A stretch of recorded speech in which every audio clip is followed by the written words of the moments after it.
Okay guys, so we're going to do our quick recap on today's trades. Today we traded two stocks, traded AVCT and ADTX. First we'll jump into the first trade of the day, which was on AVCT. Here we can see that it was trading from a low of $5. It was gapping up this morning. It hit a high of 1278, so it showed some strength. It pulled back, broke vwap, and came back up to a high of 1423. So this was a level to watch. And so the way that I traded this was on a dip buy. Let's see, we'll jump into the 1 minute chart so we can see how I traded it. Here we can see, that it had made a move down from 5 up to 1423, and where I got in was here. I tried to get in on this nice little flush from a high of 1370 down to 1310. I tried to get filled right, or actually I did get filled. Tried to get filled around $13. I ended up getting filled almost at the top of this next candle, which was 1322. I think my fill was like at 1319, so it was pretty high up there, and it was very small share size because I knew it was risky. And once I got in, I saw that it was not working out the way that I had planned. I bailed out immediately, so it was like a 10-cent loss. I got out like around 1311. So it was like a 9-10 cent loss, and it was, like I said, tiny share size. I'm kind of just still in the rehab stage where um, still working on getting synced in with the market. Break out or bail out. If a setup is not working, I get out immediately, or not immediately, but I basically trade what's in front of me, the charts. So one thing that I recognize today of the way that I'm trading is I'm trading based off what I think it's gonna do, and I'm not based off what the chart is doing. So I need to make that adjustment to trade what the chart is telling me that it's gonna happen, not what I think is gonna happen. It's two different things. The reason that it's been messing me up is because whenever I think that something's going to happen and it doesn't happen, I'll keep holding the stock. I'll keep holding it, and I don't want to recognize that I'm wrong. So rather than trading off of what I think, I trade what's in front of me. If the chart's not working out, boom, get out immediately and have those losses very small. I'm still kind of, like I said, rehabilitating from that pretty big loss I had the other day. I'm just taking it one day at a time. All right, so that was it on that one. Here you can see, and it's a good thing that I sold because it continued to drop. So my exit was like around 1310, and it continued to go all the way down to 1150. So it was pretty weak. I mean, that's kind of what we've been seeing lately on some of these stocks. Unfortunately, after a hot period, I guess it's kind of expected to get a slower period after. So here you can see that it flushed pretty hard. I mean, the high of this candle was 1255, so potential entry over that level would have been an opportunity up to 13. You would have to sell everything right there, right under 13, because after that it flushed down hard and it halted going down to 1125, and it continued to go lower. All right, so that was that one, and next we'll jump into ADTX. That was our last trade, our last stock that we traded on the day. Here we can see that it made a pretty big move, 3.7 million share float. It has the ability to make big moves. So it was trading at $4. It hit a high of 1040. It pulled back below VWAP. So it was showing weakness pre-market. Pre-market it looked weak. So it was not really interesting. Maybe here over 713 for a possible test of VWAP and then a break of VWAP for a move higher. And the reason I get this level here is because you can see that it's like a trigger. 713 is a trigger level. So we'll jump into the 1 minute chart and look at how we traded it. Okay, so out of the gates it flushed, came down pretty hard from 665 down to 592. So I was like immediately, okay, now this isn't the one. and then it made a red to green. Let's see what the 5-minute chart looks like. Okay, yeah, so here we can see that it made this red to green. Red to green is when the stock goes red out of the gates, out of the market open, and then it makes a comeback, as you can tell, red to green. So it hit a low of 571.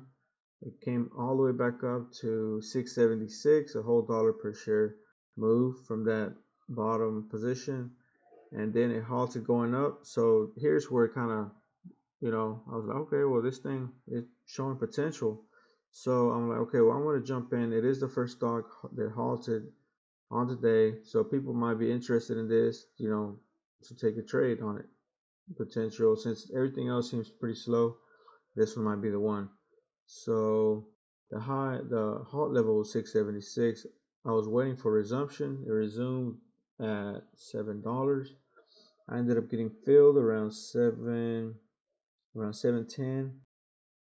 I sold some up here right under 720, and then I should have held the whole position, because whenever I jumped in here at 710, it dropped below 7, and so it was already showing weakness. I was in it a little bit too high. It wasn't working out. It was pretty choppy. It was kind of just all over the place. So I got in at 710, came down, broke 7. I should have sold at 7, but because it just wasn't working, I should have just cut it quick. So anyways, it broke 7. It came back up. It hit 725 or 720, and I sold half my position. I should have sold the whole thing. Instead, I sold half and held the remaining half for the bigger move, which in this case, that was expecting a little bit too much, because it showed weakness out of the halt resumption. So an adjustment would be maybe if the stock goes down or fails after my entry, if it pops back up to either break even or barely profitable, sell it. Sell the whole position, not hold half. So anyways, I sold half up here and then sold the other half right as it was gonna break $7. And it's a good thing that I sold, because it came down to 675. On this candle, it did pop back up, but as you can tell, it continued to fall here, and then here it popped back up again. So this thing was this is pretty much the way it traded all day. It's just all over the place. Towards the end of the day, or the later in the morning, it made a little bit more cleaner moves, but I wasn't trading it anymore. So here you can see that it made a move higher, halted going up, halted at 739. So I decided to watch it again, maybe give it another opportunity. It resumed at 766. I jumped in on this one. What I should have done was bought a dip buy, but instead I tried to buy a breakout entry. A breakout entry is basically you buy high, so higher. And if I would have bought low, buy low and sell high, my dip buys, that would have been a nice, profitable trade. But instead, I decided to trade a breakout. So I got filled around 785 on this orange arrow, and it just kind of didn't go. It failed, and I sold down here around 75. Actually, it was 69. Yeah, because it was a 20-cent loss from my entry. From where I got in to where I got out, it was a 20-cent loss, and I was like, well, that's disappointing. For it just to end up coming back up. So it dipped all the way down to 750. So that would have been, 40 cents from my entry, and I didn't want to go through that again, so I just bailed out of my position. It did end up coming back up, and I did take a trade. As it came back up, I got filled around 8. Looks like it was around 820, 825. Yeah, 825. Sold some up here right under 850, and then the other amount around 835. So that was a little profitable trade. It was with small share size, just because I had already kind of a few losers in my belt, under my belt, and I didn't really want to take any risk. I kind of just wanted today to be over with. So here we can see that it flushed pretty hard down to 756, and it came back up, popped up to 850, pulled back down, false break on the 1 minute, false 1 minute kind of to make a new high. It failed hard. So I was watching VWAP as support. Came down to 727. It halted, going down at 724. I bought on this resumption. So I knew that 724 was a level, and it resumed at 707. So I was watching this for a dip, or actually, for a break of $7 for a dip buy. So I did get that. It opened at 707 and it broke 7, came down to 692, 690. I tried to buy at 690, ended up getting filled around 7, sold up here around 712, 713. So nice little 13-cent profit there.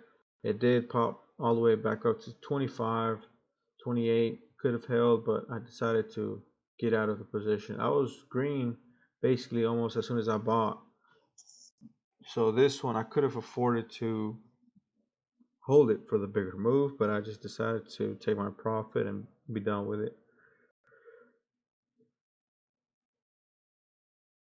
I believe that was my last trade for the day.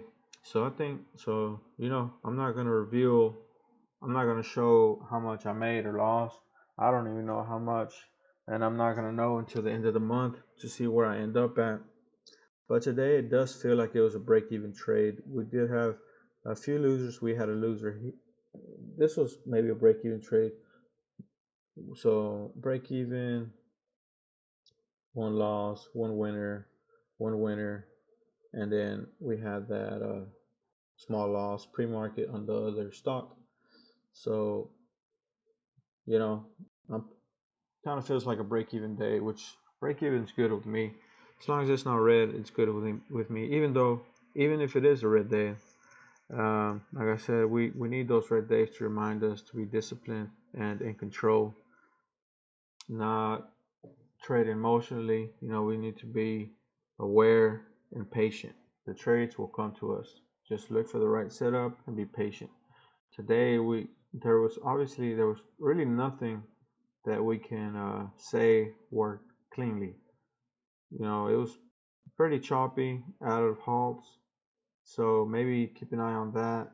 Out of halts, maybe not trade because they're just not as clean. The action is not as predictable. So be careful with halts, trades after the halt. And the only clean trades I would say would be vwap buys.